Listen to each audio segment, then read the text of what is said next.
పట్టణంలో అనుమానాస్పదంగా మృతి చెందిన కర్ల రాజేష్ ఇంటి వద్ద సంతాప సభను ఏర్పాటు చేసిన ఎంఆర్పీఎస్ నాయకులు. సూర్యాపేట జిల్లా కోదాడ పట్టణంలో అనుమానాస్పదంగా మృతి చెందిన కర్ల రాజేష్ ఇంటి వద్ద సంతాప సభ ఏర్పాటు చేసిన ఎంఆర్పీఎస్ నాయకులు. ముఖ్య అతిథిగా హాజరైన మందకృష్ణ మాదిగ మాట్లాడుతూ దేశంలో దళితుల మీద దాడులు ఆగడం లేదు, లాకప్ డెత్తులు ఆగడం లేదు. దేశ అత్యున్నత న్యాయస్థానం సుప్రీంకోర్టు నుండి దళిత వాడల వరకు రోజురోజుకు దాడులు పెరిగిపోతున్నాయి. కర్ల రాజేష్ మృతి ముమ్మాటికి పోలీసుల హత్యనే అన్నారు. 9వ తారీఖున కేసు నమోదు అయితే 4వ తారీఖు వరకు అక్రమ నిర్బంధం చేసి చిత్రహింసలు పెట్టారన్నారు. రాజేష్ కుటుంబానికి న్యాయం జరగకపోతే ఈ నెల 17న సూర్యాపేట జిల్లాను దిగ్బంధం చేస్తాం, అలాగే జిల్లా ఎస్పీ కార్యాలయాన్ని ముట్టడి చేస్తామని హెచ్చరించారు. తీవ్రమైన చిత్రహింసలు గురై ఆ చిత్రహింసల వల్ల అనారోగ్య పాలై మరణించిన సోదరులు కర్ల రాజేష్ మాది గారి సంతాప సభకు అధ్యక్ష వహించిన తమ్ముడు, ఇక్కడున్న మన వాళ్ళని, రాష్ట్రం నుండి వచ్చిన మన నాయకత్వాన్ని నిరంతరం సమన్వయం చేసుకుంటూ కర్ల రాజేష్ కుటుంబానికి నిరంతరం అండగా నిలబడుతూ వివిధ రాజకీయ పార్టీల్లో ఉండబడే మన వాళ్ళని కూడా కలుపుకొని ఒక సమర్థవంతమైన పాత్ర పోషిస్తున్న తమ్ముడు రాజమాది గారికి, ఈ వేదిక మీద ఉన్న అందరి పక్షాన, ఈ వేదిక మీద ఉండబడే ఎంఆర్పీఎస్ శ్రేణులు, వివిధ రాజకీయ పార్టీల్లో పనిచేస్తున్న నా సోదరి మనందరి పక్షాన అమ్మ లలితమ్మ గారికి, అదే సమయంలో తమ్ముడు హైకోర్టు ద్వారా ఈ విషయాన్ని మొత్తం పరిశీలిస్తూ నిరంతరం ఎక్కడికి రమ్మన్నా అక్కడికి వచ్చి విలువైన సూచన సభను జయప్రదం చేయడానికి ఉన్న నా జాతి తల్లులు, అక్కలు, చెల్లెలు, సోదరి మనులందరికీ, ఈ జిల్లా నుండే కాదు వివిధ రాష్ట్రాల నుండి వచ్చిన ఎంఆర్పీ శ్రేణులకి, సోషల్ మీడియా సోదరులందరికీ, ప్రతి ఒక్కరికి నా హృదయపూర్వక నమస్కారాలు. సురేష్ రాసిన రిమాండ్ రిపోర్ట్లోనే ఈ A1 అన్నట్టయినా 80,000 తీసుకొని 10,000 A2కి ఇచ్చిండు, శేఖర్కి ఇచ్చిండు, మళ్ళీ 3,000 శేఖర్కే ఇచ్చిండు, 7,000 A3కి ఇచ్చిండు అని. 80,000 ఎవరు తీసుకున్నారు? మీరే కదా. మేము కోర్టులోనే తీసుకున్నాం, ఇది బయట తీసుకోలే. ఇది కోదాడ కోర్టు ఆమోదంతో తీసుకున్నది. ఇది వాస్తవం కాదని హైకోర్టులో చూశాం. హైకోర్టులో ఇదే ఇచ్చింది. అంబేద్కర్ తీసుకొచ్చిన దాంట్లో ఎస్సీ కమిషన్కి ఇచ్చింది ఇదే. మరి ఇలా నిందితుడు ఎట్లా అవుతాడు? ఇలా నిందితుడు కాదు కదా. ఈ పోలీసు వాళ్లకు మానవత్వం ఉంటే, కేసును నిజాయితీగా పరిశీలించాలని చిత్తశుద్ధి ఉంటే ఈయన సాక్షిగా తీసుకోవచ్చు. ఎందుకు? అరే రాజేష్, నీకు సంబంధం లేని కేసులో నువ్వు ఇరికావు, దీనికి నీకు ఎవరైతే స్నేహితుడో అతని వల్ల ఇరికావు కాబట్టి నీ స్నేహితుడే పేరు గట్టిగా చెప్పు, ఆయన మీద పోతుంది అనుకుంటే ఈయన సాక్షి వస్తుంది. A2, A3, A1లో వీళ్ళు ఇలా నిందితులు అవుతారు. A1, A2, A3 నిందితులే, ఎందుకంటే పంచుకున్నారు. A4 ఇలా నిందితుడు కాదు, ఇలా సంబంధం లేదు. మరి సంబంధం లేని వ్యక్తి మీద కేసు పెట్టడం లేని రోజుల్లో నేను తీసుకెళ్లి అక్రమ నిర్బంధం పెట్టడం, ఆయన చిత్రహింసలు పాటు చేయడం, ఇది పోలీసులు చేసిన నేరం కాదా? ఏంటిది? DSR, daily situation report. Daily situation report అని DSR ఉంటుంది. ఏం చెప్తారు అది? ప్రతిరోజు పోలీస్ స్టేషన్ పరిధిలో ఇల్లీగల్ కస్టడీలో ఎవరైనా ఉన్నారా రిపోర్ట్ పంపాలి, లీగల్ కస్టడీలో ఎవరు ఉన్నారా రిపోర్ట్ పంపాలి. ఈ రిపోర్ట్ 2 రకాలుగా పంపాలి. ఇల్లీగల్ కస్టడీలో ఉన్న వాళ్ళ గురించి పంపాలి, లీగల్ కస్టడీలో ఉన్న నుంచి పంపాలి. ఎవరు పంపాలి? SI, CI పంపుతాడు. సిఐ ఎవరు పంపుతాడు? డిఎస్పీ పంపుతాడు. డిఎస్పీ ఎవరు పంపుతారు? ఎస్పీ పంపుతాడు. ఎస్పీ చూస్తాడు. అంటే ప్రతిరోజు మనం నువ్వు చూసుకోవాలి కదా ఇది. అంటే కోదాడ రూరల్ స్టేషన్ పరిధిలో, చిలుకూరు స్టేషన్ పరిధిలో 4వ తారీఖు నుంచి 9వ తారీఖు నాడు 1 గంట లోపు వరకు ఈ రాజేష్ తో పాటు కొంతమందిని అక్రమ నిర్బంధాలు పెట్టుకొని చిత్రహింసలు పెడుతున్నారు అనేది డిఎస్ఆర్ ద్వారా నువ్వు రోజు సమీక్షించుకోవాలి కదా. మరి సమీక్షించుకోతే నీ లోపం కూడా ఉన్నది కదా. ఎస్ఐ చేస్తున్న దాన్ని పర్యవేక్షణ లోపం కింద సీఎం సస్పెండ్ చేస్తే ఆ పర్యవేక్షణ లోపం డిఎస్పీ కూడా వర్తిస్తుంది, ఆ పర్యవేక్షణ లోపం ఎస్పీ కూడా వర్తిస్తుంది. డిఎస్ఆర్ నువ్వు చూసుకోకపోవడం కూడా నీ లోపం అవుతుంది.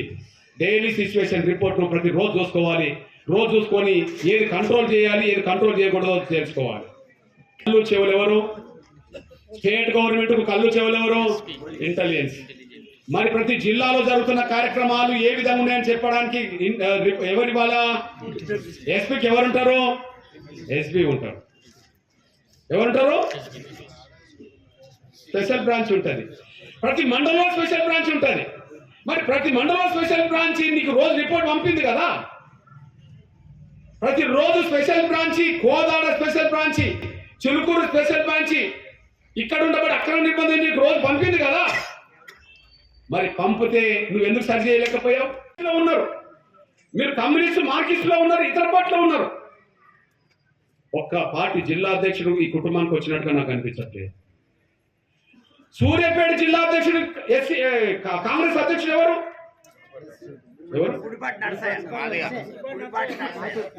నర్సయ్య రాలే. బీఆర్ ఈ మధ్యలో ఏ మధ్యలో బీఆర్ జిల్లా అధ్యక్షుడు ఎవరు? నిలబడ్డది ఈ సమస్య. కనుమరుగు చేయాలన్న దాన్ని మనం బయటకు తీసుకొచ్చుకొని ముందుకు నడిపిస్తున్నాం. కానీ ఒక్క జిల్లా పార్టీ అధ్యక్షుడుగా కుటుంబాన్ని సందర్శించడానికి, వాస్తవాలు ఏంటో సమాజం ముందు తీసుకోవడానికి ఒక్కరు రాకపోతే మన పరిస్థితులు ఏంటి? ఉన్నారు మీరు కమ్యూనిస్ట్ మార్కిస్ట్ లో ఉన్నారు, ఇతర పార్టీలో ఉన్నారు. ఒక్క పార్టీ జిల్లా అధ్యక్షుడు ఈ కుటుంబానికి వచ్చినట్టుగా నాకు అనిపించట్లేదు. సూర్యాపేట జిల్లా అధ్యక్షుడు కాంగ్రెస్ అధ్యక్షుడు ఎవరు?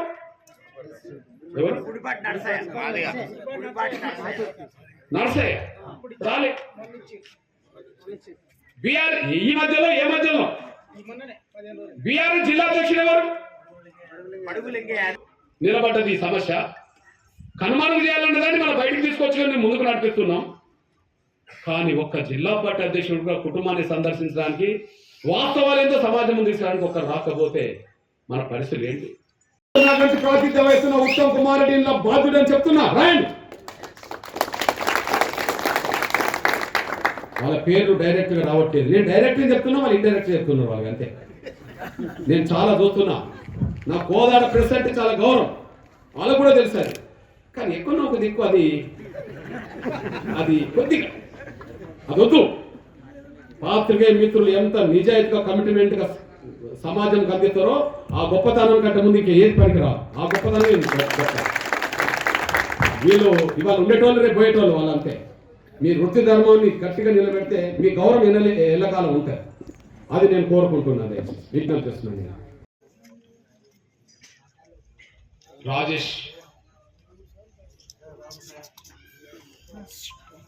రాజేష్ మరణ వార్త పోలీసుల చిత్రహింసలు గురై రిమాండ్ అయి జైల్లో అనారోగ్యానికి గురై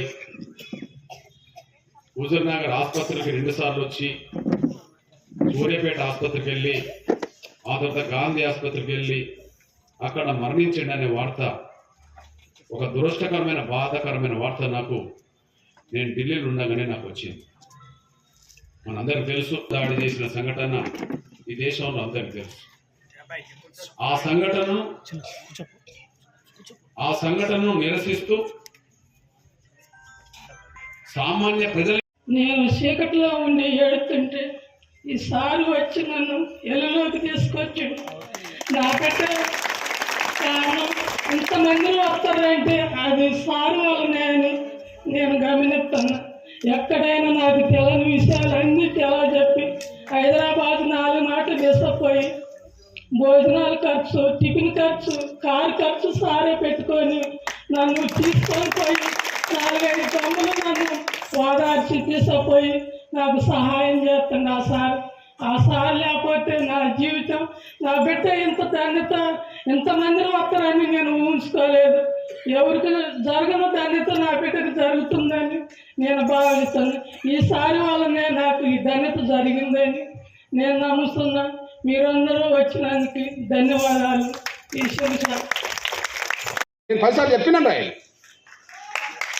నేను కోదాడ ఎమ్మెల్యే భర్త హుజూర్నగర్ నుంచి ప్రాతినిధ్యం వహిస్తున్న ఉత్తమ్ కుమార్ రెడ్డి ఇలా బాధ్యుడు అని చెప్తున్నా. రాయండి.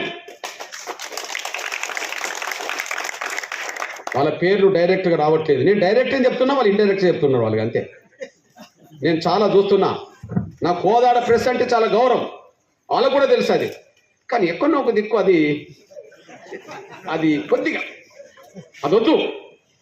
పాత్రికేయ మిత్రులు ఎంత నిజాయితీగా కమిట్మెంట్గా సమాజంకి అందిస్తారో ఆ గొప్పతనం కంటే ముందు ఇంకా ఏది పనికి రాదు. ఆ గొప్పతనమే గొప్పది.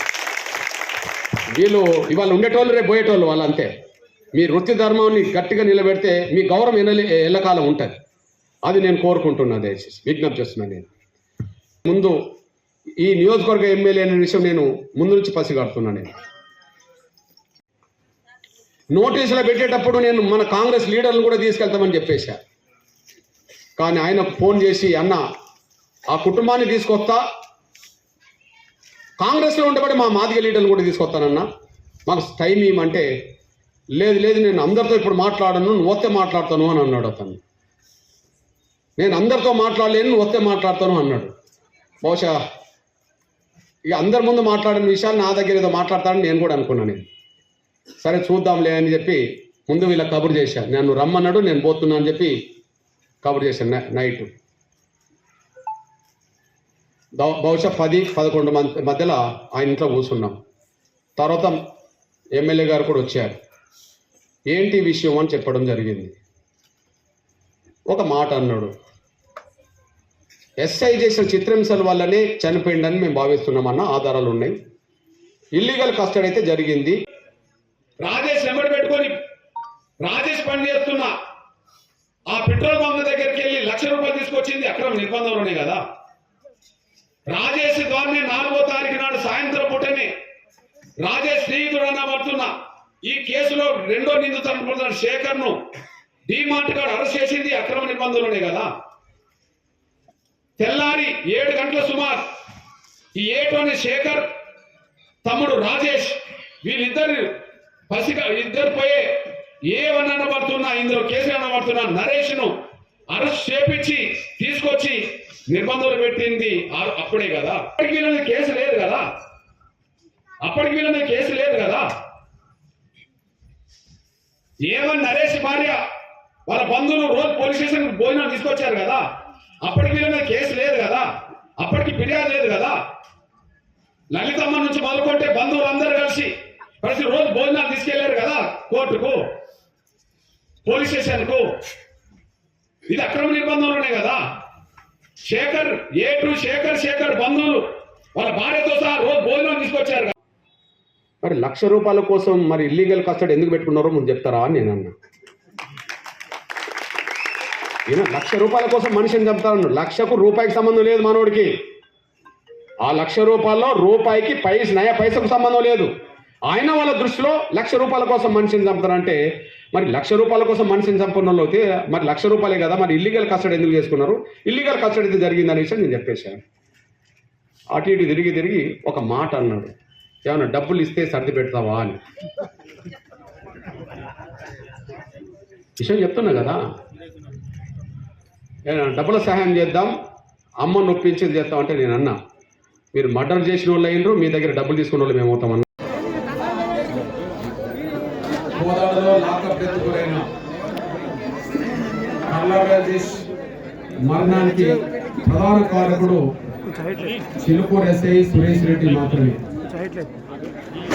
సురేష్ రెడ్డి మీద చట్టపరమైన చర్యలు తీసుకోకుండా, సురేష్ రెడ్డిని సస్పెండ్ చేయకుండా, ఆయనను ఉద్యోగం నుంచి పూర్తి స్థాయిలో డిస్మిస్ చేయకుండా ఆయనను కాపాడుతున్నది సూర్యాపేట జిల్లా ఎస్పీ ద్వారా సురేష్ రెడ్డిని కాపాడుకుంటున్నది కోదాడ శాసనసభ్యురాలు మరియు హుజూర్నగర్ నుంచి ప్రాతినిధ్యం వహిస్తున్న మంత్రి, కోదాడ శాసనసభ్యురాలు పద్మావతి రెడ్డి గారు సురేష్ రెడ్డిని కాపాడుకుంటుంది. అదే సమయంలో హుజూర్నగర్ నుంచి ప్రాతినిధ్యం వహిస్తున్న మంత్రి ఉత్తమ్ కుమార్ రెడ్డి గారు కూడా సురేష్ రెడ్డిని కాపాడుతున్నారు. ఒక మాటలో చెప్పాలంటే నిందితుల్ని కాపాడుకునే విషయంలో వాళ్ళు ఉంటే వాళ్ళు కూడా నిందితులు అవుతారు. కర్లా రాజేష్ మృతికి కారకుడు, నిందితుడు, ప్రధాన నిందితుడు సురేష్ రెడ్డి. సురేష్ రెడ్డిని కాపాడుతున్నది ఎస్పీ ద్వారా కాపాడుకుంటున్నది కోదాడ ఎమ్మెల్యే, హుజూర్నగర్ ప్రాతినిధ్యం వహిస్తున్న మంత్రి. వీళ్ళు భవిష్యత్తులో రాజకీయ మూల్యం చెల్లించుకోవాల్సిన పరిస్థితి ఎమ్మెల్యేకు, మంత్రికి వస్తుంది. చట్టపరమైన చర్యలకు లోబడి ఉండాల్సిన బాధ్యత ఎస్పీకి లేకపోతే ఎస్పీ కూడా చట్టపరమైన చర్యలకు బాధ్యుడవుతాడనే విషయం కూడా మర్చిపోవద్దని చెప్పి నేను ఎస్పీ గుర్తు చేస్తున్నా. ఈ విషయంలో సిఐని ఏ కారణాల వల్ల సస్పెండ్ చేశారో అదే కారణాలు డిఎస్పీకి వర్తిస్తాయి, అదే కారణాలు ఎస్పీ కూడా వర్తిస్తాయి.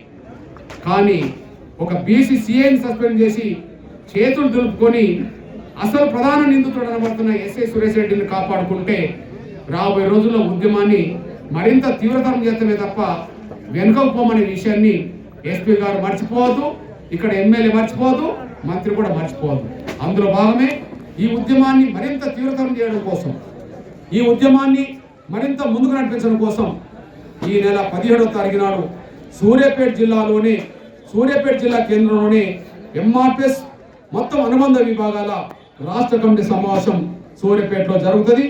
ఆ సూర్యాపేటలోనే భవిష్యత్తు కార్యాచరణ తీసుకుంటాం. ఆ భవిష్యత్తు కార్యాచరణ అది సూర్యాపేట జిల్లాను అతలాకుతలమైన చేయడానికైనా సరే, ఆ సూర్యాపేట జిల్లా కేంద్రమైన ఎస్పీ కార్యాలయాన్ని దిగ్బంధం చేయడానికైనా సరే, అన్ని రోడ్లను దిగ్బంధం చేయడానికైనా సరే ఎంఆర్పిఎస్ భవిష్యత్తులో సిద్ధపడుతుంది. ఆ పరిస్థితులు కొని తెచ్చుకుంటే దానికి బాధ్యులు మాత్రం ఎస్పీ అవుతాడు, ఇక్కడ కోదాడ ఎమ్మెల్యే అవుతాడు. సెరెనిటీ మోడల్ హై స్కూల్ విద్యార్థులకు అమ్మఒడి, సామాన్యులకు అందుబాటులో ఉన్న బడి సెరెనిటీ. మేడ్చల్ జిల్లాలో మేటిగా నిలిచి సాటిలేని ఫలితాలను సాధిస్తున్న #1 స్కూల్ సెరెనిటీ. మా ప్రత్యేకతలు ప్రతి విద్యార్థి పట్ల వ్యక్తిగత శ్రద్ధ, activity based learning and digital classrooms, computer lab, 100% ఫలితాలు, sports and cultural activities, yoga, abacus మరియు Vedic maths education. Please visit Serenity Model High School, Nagaram. Admissions are in progress. Call 040-271-46899 and 040-271-48699.